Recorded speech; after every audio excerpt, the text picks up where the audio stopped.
Our next question is about sequences and series.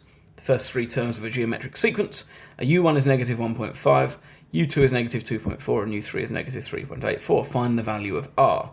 So I know that R is equal to U2 divided by U1, which is negative 2.4 divided by negative 1.5. I can take my calculator and I can negative 2.4 over negative 1.5.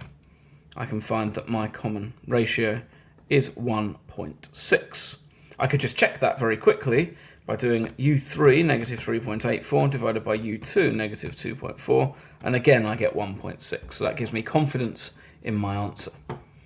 Second, I'm asked to show that the sum of n terms can be written in this way. It's worth 2 marks, so that's likely to involve subbing in and then rearranging.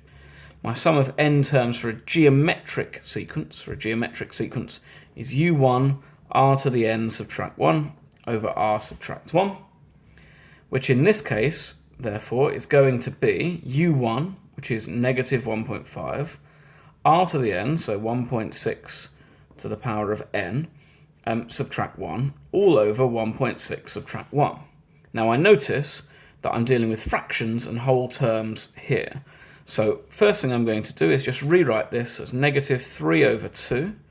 1.6 is 8 over 5 to the n, subtract 1, and I'm noticing the 8s and the 5s seem to match up here to some extent, divided by 1.6 subtract 1 is 0.6, so 3/5.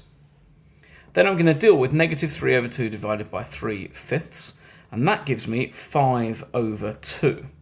That's good, that looks sort of positive here.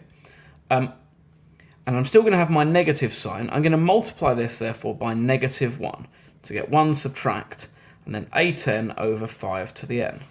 And I'm sort of already done here at this point, particularly because I know what I'm trying to show. I've got 5 over 2. I'm going to write over a common denominator, so I'm going to have 5 to the n subtract 8 to the n all over 5 to the n. And that 5 to the n now, I've got 5 divided by 5 to the n, which is, indeed, 5 to the 1 subtract n, over 2, 5 to the n subtract 8 to the n. And I've shown what I've been asked to show in the question. Now again, I've shown slightly more steps than you might expect me to, because I'm justifying to the examiner, look, I definitely know what I'm doing. I'm writing over a common denominator and so on, to make sure I secure those 2 marks. Perhaps a bit stingy for that amount of work, but it's not a ridiculously difficult question either.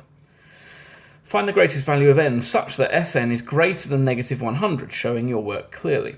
So I need 5 to the power of 1 subtract n over 2, 5 to the n subtract 8 to the n, to be greater than negative 100. Now there are a whole range of ways to do this. You could sketch graphs and all sorts. All I'm going to do is sketch my graph of my left-hand side and my right-hand side and find where they intersect. So I've got my x and my y axis. So I exit out, I go into graph, and I'm just going to type in negative 100, that's nice and straightforward, and then slightly less straightforward is 5 to the power of 1 subtract x over 2 multiplying by 5 to the power x subtract 8 to the power x. Now I'm expecting my window to be, oh that's annoying, to be problematic here, because I know I'm intersecting at negative 100, but it shouldn't be too difficult for me to adjust that. So I have 5 to the power of x, subtract 8 to the power of x, and then I sketch those 2 graphs. And I'm seeing one of my graphs, but as we see, if we look at my window, nothing's really appearing that's massively helpful for me. First thing I'm going to do is make this negative 150. I know that I want them to intersect at negative 100. Let's keep the max where it is and just see what happens.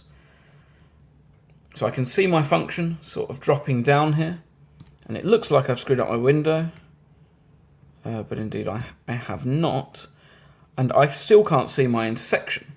So I'm going to make my x maximum value a bit larger. Let's go to 20, see if I can now see my intersection.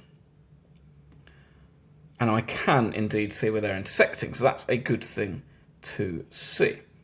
So I'm seeing, let's shift up a little bit, seeing behaviour that sort of drops me down here, and then I have an intersection over here, and I need to label this point of intersection. Gsolve intersect, tells me that my point of intersection occurs at 7.90 to 3SF negative 100.